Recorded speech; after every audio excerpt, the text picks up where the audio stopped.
एआयचा गैरवापर टाळण्यासाठी जागतिक स्तरावर करार व्हावा असं आवाहन पंतप्रधान नरेंद्र मोदींनी केलंय। G20 परिषदेमध्ये ते बोलत होते आणि त्यावेळेला त्यांनी हे आवाहन केलंय।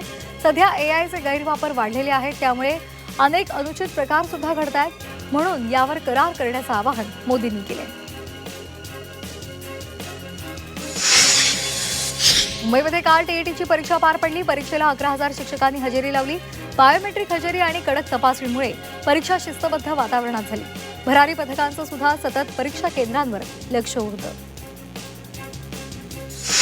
मुंबई विद्यापीठानं LLBच्या प्रथम सत्रामधील परीक्षा फेब्रुवारीपर्यंत पुढे ढकलल्यात। याआधी विद्यापीठानं 15 डिसेंबरपासून परीक्षा घेण्याचं जाहीर केलं होतं, मात्र आता अचानक परीक्षा पुढे ढकलल्यामुळे विद्यार्थ्यांमध्ये संभ्रम निर्माण झालाय।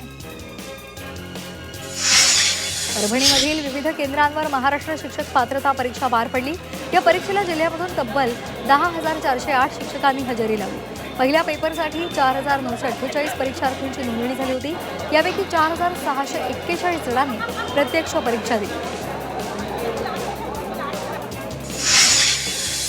छत्रपती संभाजीनगर महापालिका निवडणुकीमध्ये यंदा मतदान केंद्रांची संख्या मोठ्या प्रमाणात वाढणार आहे। शहरामध्ये एकूण 1,408 बूथ तयार केले जाणार आहेत। वाढलेली मतदार संख्या, प्रभागनिहाय केलेलं विभाजन यामुळे बूथची संख्या वाढली आहे।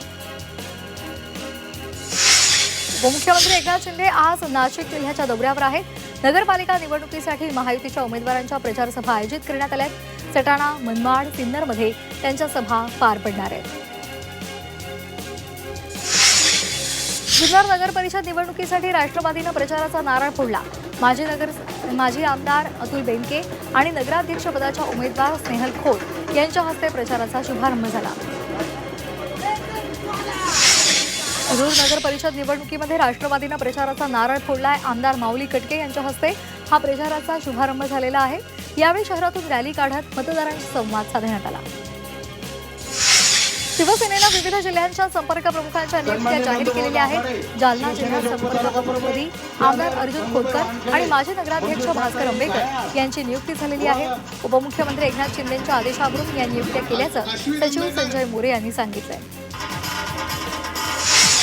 यवतमाळच्या पांढरकवडा नगर परिषद नगराध्यक्ष पदासाठी भाजपनं आतिश बोरवेले यांना निवडणूक रिंगणामध्ये उतरवलेलं आहे। महायुतीमधील मित्रपक्ष शिवसेना आणि अजित पवार यांची राष्ट्रवादी मात्र एकत्र लढते। भाजपकडून उमेदवारी न मिळाल्यामुळे माजी नगराध्यक्ष शंकर बडे यांनी अपक्ष उमेदवारी दाखल केली आहे। महेंद्र दळवी यांच्या आमदारकीची दुसऱ्या टर्मची वर्षपूर्ती मुरुडमध्ये साजरी करण्यात आली। या निमित्तानं शिवसैनिकांनी केक कापून आमदार दळवी यांना शुभेच्छा दिल्यात। दरम्यान आगामी काळामध्ये मतदारसंघात सर्वांगीण विकास करण्याचा संकल्प दळवींनी व्यक्त केला आहे। छत्रपती संभाजीनगर शहरातील छत्रपती शिवाजी महाराज पुराण वस्तू संग्रहालयामध्ये वाढवी लागल्याचं समोर आलेलं आहे। याची दखल घेत अनेक राजकीय संघटनांनी पुढे येत देखभाल दुरुस्तीची मागणी केली आहे। या पार्श्वभूमीवर सामाजिक संघटना आणि युवक आणि त्याचबरोबर चिमुकल्यांनी यांनी सुद्धा एकत्र येत वस्तू संग्रहालयाच्या आवाराची साफसफाई केली आहे।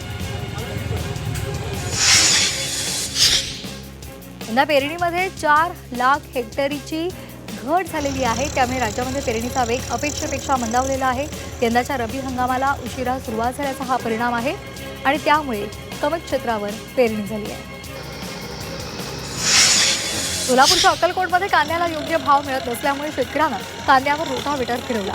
कांद्याला मिळणारा दुय्यम भाव, त्याचबरोबर वाहतूक खर्च आणि दराची अनिश्चितता, त्यामुळे शेतकऱ्यांना तोटा सहन करावा लागतोय आणि त्यातूनच त्यांनी हे पाऊल उचललंय। जालन्यामध्ये नवीन सोयाबीनची आवक मोठ्या प्रमाणात वाढली आहे।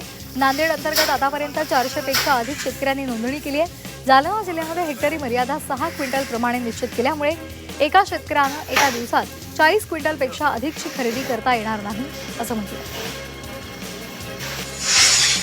जालन्यामधील सिंधी काळेगाव परिसरामध्ये कापसाचं पीक शेतामध्येच पडून आहे।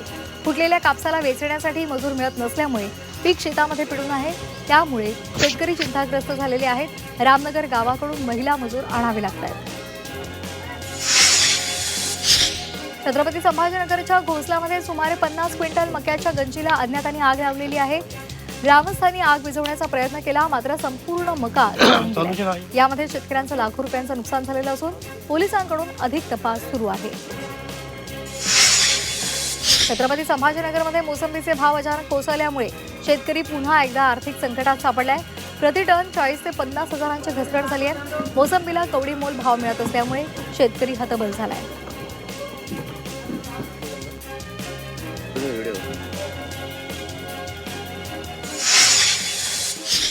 सोलापूर शहरातील थंडी गायब झालेली आहे। सोलापूरचं तापमान 20.5 अंश सेल्सिअसवर पोहोचलंय। गेल्या 3 दिवसात शहरातील रात्रीच्या तापमानात 5.1 अंश सेल्सिअसनं वाढ होते। डिसेंबर पासून मात्र पुन्हा एकदा तापमानाचा पारा घसरून थंडी परतण्याचा हवामान विभागाचा अंदाज आहे। नाशिक शहरातील तापमानात गेल्या 6 दिवसांमध्ये 7 अंशांनी वाढ झाली आहे। त्यामुळे अचानक थंडी गायब झाली आहे। गेल्या आठवड्याभरात वातावरणात मोठा चढउतार पाहायला मिळतोय। पुढील 2 दिवस नाशिकसह मध्य महाराष्ट्रामध्ये तुरळक पावसाचा अंदाज व्यक्त केला आहे। सोलापुरातील बार्शीमध्ये उसाला दर जाहीर करण्याच्या मागणीसाठी स्वाभिमानी शेतकरी संघटनेनं आंदोलन केलं। निमजाई साखर कारखान्यामधील गव्हाडीमध्ये उड्या मारत शेतकरी संघटनेच्या पदाधिकाऱ्यांनी कारखाना बंद केलेला आहे। जिल्ह्यातील कारखाने तात्काळ उसाचा दर जाहीर करावा अशी मागणी करण्यात आली आहे। नाशिकच्या येवल्यामधील कुसूरमध्ये कॅन्डल मार्च काढण्यात आला। डोंगराळेमध्ये एका चिमुरडीवर नराधमानं अत्याचार करून तिची निर्घृण हत्या केलेली होती। त्याचा निषेध नोंदवण्यात आला आहे।